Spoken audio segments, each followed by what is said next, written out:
Hotel कार्निवलजवळ गांजा विक्रीसाठी आलेल्या तरुणावर पोलिसांनी कारवाई करत त्याला जेरबंद केले. या तरुणाकडून 53,640 रुपयांचा 2 किलो 682 ग्रॅम वजनाचा गांजा पोलिसांनी जप्त केला आहे. सांगली शहर पोलिसांच्या गुन्हे प्रकटीकरण शाखेने सदरची कारवाई केली आहे. सोहेल गफूर तांबोळी, वय वर्ष 26, राहणार हनुमाननगर, सांगली असं अटक केलेल्या तरुणाचं नाव आहे.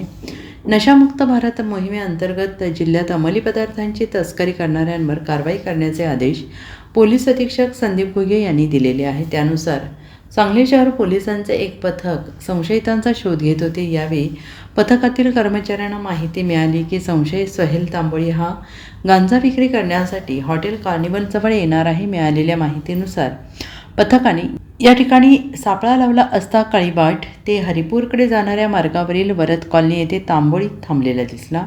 त्यावेळी त्याला थांबवून त्याची तपासणी केली असता त्याच्याजवळ असलेल्या पिशवीत 53,640 रुपयांचा 2 किलो 582 ग्रॅम वजनाचा गांजा मिळाला. यावेळी त्याला गांजासह ताब्यात घेऊन त्याच्या विरोधात सांगली शहर पोलीस ठाण्यात गुन्हा दाखल करण्यात आलेला आहे. Bureau report SBN Marathi, Sangli.